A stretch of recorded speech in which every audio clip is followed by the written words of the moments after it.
Mga kabayan, mag-e-eleksyon na. Hinihingi namin ang inyong boto upang lubos pa nating mapaganda at mapalago ang ating bayan. Sigaw ng ilang tatakbo sa bayan ng Lushan. Habang marami naman sa mga tao ang nagsilabasan sa kanilang bahay upang saksihan ang ginagawa ng mga tatakbo sa eleksyon. Naku, kapag botohan, kilalang kilala pa tayo. Pero tingnan nyo, pagkatapos ng botohan, tapos na rin ang oras nila para sa atin. Saad ng isang kapitbahay. Naku, oo nga. Kaya nga nakakatamad na bumoto. Sila rin naman ang tatakbo ng mga konsehal. Na bago lang ang tatakbo ng mayor. Nagkaroon na ng kalaban si Mayor Jaime. Sabat pa ng isa. Naku, dapat nang palitan ng mayor para makita natin kung anong gagawin niya sa mga konsehal ng mga buhaya, masasama ang ugali at mga gahaman. Galit na sabi ng isa pa. Makalampas naman ang mga sasakyan ng mga tatakbo, ay kaagad na rin nagsibalikan sa kani-kanilang gawain ang mga tao. Matagal nang nararanasan ng mga tao sa bayan ng Luciano ang kataksilan ng mga konsehal na ito. Ngunit dahil hawak sila ni Mayor, ay hindi rin naman sila makapagreklamo dito. Kaya tinitiis na lamang nila ang ginagawa ng mga ito. Lumipas pa ang araw at dumating na nga ang araw ng botohan. Good luck, Boss Jaime. Panigurado, ikaw na naman ang panalo. Nagpamudmud na ako ng pera sa mga yan. Kaya sure win na kayo, Mayor. Saad ng isang konsehal. Oo naman, ako pa ba? Sagot ni Mayor Jaime. Natapos ang maghapon at pagsapit ng gabi ay pagbibilang na ng mga boto. Kinabukasan, pagdating ng umaga, lumabas ang balita na panalo ang bagong mayor. Walang iba kundi si Mayor Philip. Hindi maaari ito. Sa tagal ko ng mayor, ngayon lang may nakatalo sa akin. Galit na sabi ni Jaime. Wala po tayong magagawa. Taong bayan na ang nagdesisyon. At sa napakaraming pag-ulit ng pagbibilang, ay si Mayor Philip pa rin po. Paliwanag ng isang COMELEC staff.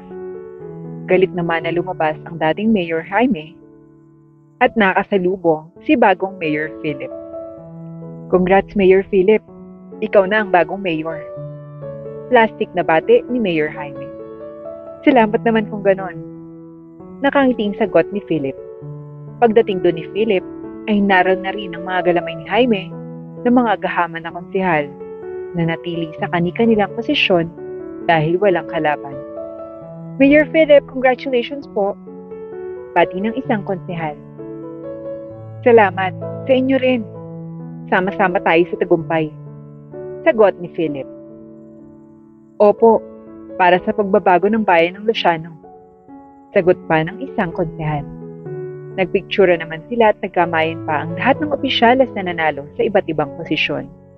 Hindi naman nagtagal at nakaupo na rin sa munisipyo si Mayor Philip.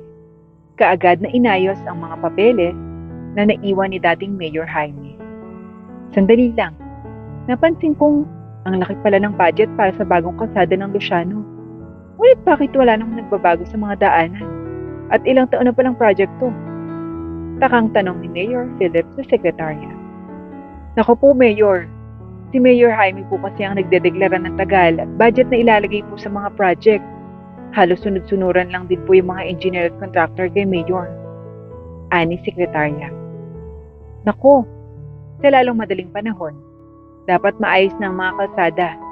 At kapag umuulan, nahihirapan ng mga rescue team makadaan sa bayan ng Luciano dahil rin sa mga sira-sirang kalsada. Opo, Mayor. I-update ko po kayo sa project na still ongoing pa rin naman po ito. Ani sekretarya. Sige. Yung iba pa palang files ng project, pakidala sa opisina. At after lunch, pakisabihan ang lahat ng konsehal na magmi-meeting kami. Noted po, Mayor. Magandang umaga sa inyong lahat. Ako'y bago pa lamang na natanghal bilang mayor ng ating bayan. Inaasahan ko ang lahat ng inyong suporta sa mga proyekto at desisyon na ating gagawin para sa ating bayan. Naway magkaisa at magmahalan tayo bilang isang pamilya. Masayang sabi ni Philip. Makakaasa po kayo, Mayor. Kampay! Sigaw ng isang konsehal. Para sa pagbabago. Sapat pa ng isa. Nagpalakpakan naman ang lahat at masayang masaya. Dumating naman ang araw ng Nutrition Month, kaya't nagsigawa sila ng feeding program para sa mga bata ng Luciano. Pinangunahan ni Mayor ang nasabing proyekto dahil talagang mahilig siya sa pagtulong, bata man o matanda. Ano, okay na ba yung lahat ng pagkain para sa mga bata sa bayan ng Luciano? Tanong ni Mayor Philip. Opo, Mayor. Binabalot na lang po bago maging ready. Tapos po, aalis na tayo. Sagot ng isang staff niya. Okay, sige. Ano, ready na ba kayo? Tanong ni Mayor sa mga konsehal na kasama niya. Opo naman, Mayor. Masayang sagot ng mga ito. Buong buo ang tiwala ni Mayor Philip sa mga konsehal ng bayan nila dahil maayos naman silang nakikitungo sa tuwing naririyan siya. Pagdating sa bayan ng Luciano, ay dali-dali na silang nag-ayos dahil marami pa ang mga nakapila ng mga bata. Eto po kumain ng marami ha, saad ng isang konsehal na nagngangalang Bertine. Salamat po, Konsi. Sagot ng mag-ina na buhat-buhat ang kanyang anak. Nang makaalis naman si Mayor sa nasabing lugar, ay saka naman naningil ng tagbebente ang mga konsehal. Kayong lahat, maglagay kayo ng tagbebente dito. Required para sa susunod pang feeding program. Lahat magbibigay ha. Matigas na sabi ng konsehal. Nagulat man ang mga tao ay walang nagawa dahil takot sa mga konsehal. Bilis! Bilis ang kilos! Maglalabas lang ng 20 ka, babagal pa eh. Sabi ng isa pa. Wala po talaga akong pera. Pambili ko po ito ng bigas para po mamayang gabi. Nalulungkot na sabi ng isang mag-ina. Nakarga-karga ang isang batang payat na payat. Nako, huwag mo na kaming dramahan dyan. Alam na namin yan. Kaya akin na, ilabas mo na ang 20. Dalian mo na, baka hindi nakatabigyan ng pansit at lugaw ulit. Banta pa nito. Wala ring nagawa ang babae at nagbigay din. Matapos naman ang feeding program, ay pinaglinis pa ng mga konsehal ang mga nanay at bata. Ayan, ganyan dapat. Marunong din kayo magbalik ng mga ginagawa namin sa inyo. Linisin niyo mabuti at nang wala ng kalat na maiwan. Sigaw ng konsehal. Hindi po sinabi ni Mayor na kailangan pala namin maglinis pagkatapos niyang mabigay ng pagkain. Sigaw ng isang mamamayan. Aba, at sumasagot ka pa. Ano mong pangalan nito? At nang sa susunod, di na mabigyan ng libreng pagkain. Talagang mga utak talang ka ang mga mahihirap dito. Bulyaw ng isang konsehal. Pagbalik naman ng mga konsehal sa munisipyo, ay kaagad silang sinalubong ni Mayor Philip. O, kumusta? Pati agad nito. Okay na po, Mayor. Naubos na po yung mga pagkain at maayos po naming nilinis ang mga basura doon. Masayang sagot ng mga ito. Mabuti naman. Hayaan nyo. At marami pa tayong ipamimigay. Isa na nga dito ay ang financial assistance. Napansin kong marami sa kanila ay kapapaya talaga. Kaya pinaplano kong magbigay ng cash assistance para mabili nila kahit paano ang mga pangangailangan nila. Paliwanag ni Mayor. Aba opo, maganda nga yan, Mayor. Habang nagtitingin na ng mga konsehal na parang may binabalak na hindi maganda. Isang linggong pagpaplano ang ginawa ni Mayor na kahit nga sahod pa niya, ay iniaambag na rin niya. Palabas na sana si Mayor nang makita at marinig niya ang mga konsehal. Magandang plano ni Mayor Philip. Siguradong kikita tayo ng malaki-laki dito. Nakangiting sabi ng isa. Ako, ililista ko muna ang lahat ng pamilya ko doon para sila munang makakuha ng assistance. Sagot ng isa. Aba, ako din ha. Pati asawa ko, pati kapatid at biyanan ko, ililista ko. At syempre, bukod ang atin ha. Nakangiting sabi pa. Si Berting nang bahala sa atin, sagot ng isa. Nagtatawanan pa ang mga ito at planadong-planado ang kanilang mga gagawin. Hindi nila alam ay narinig ni Mayor Philip ang kanilang usapan. Kaya't nagplano rin si Mayor upang mabigyan ng leksyon ang mga ito.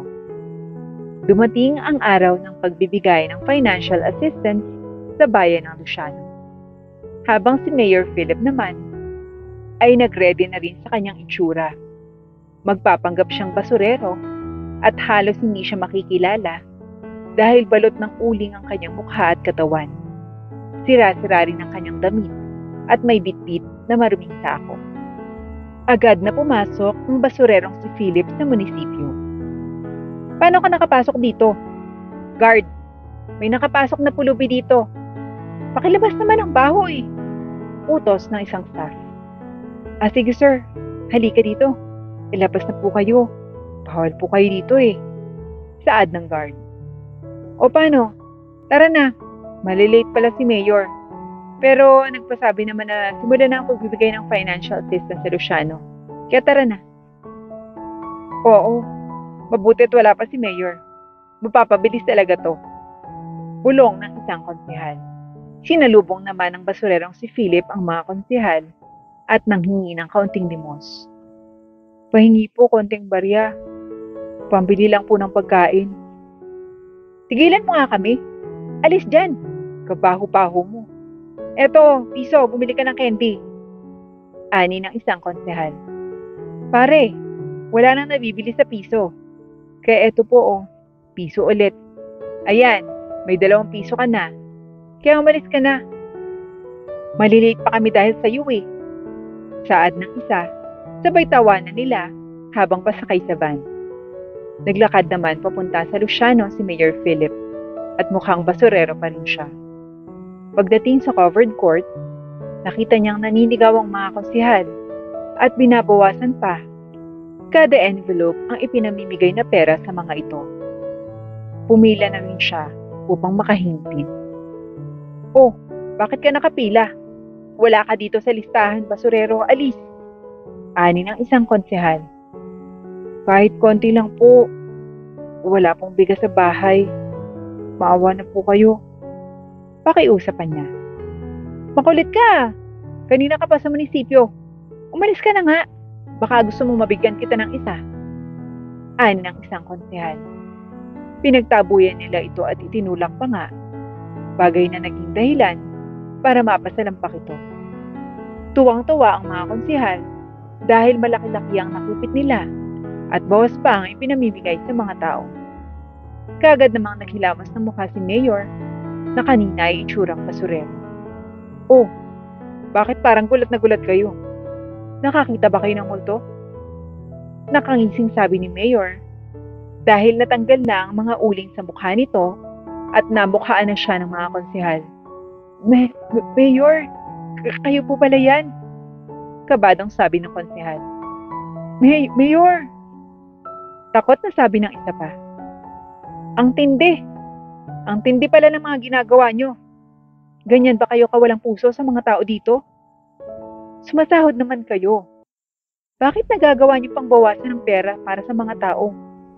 Nag-aalaga pala ako ng mga ahas. Mang wala kayong utang na loob. Mga konsehal kayo ng bayan.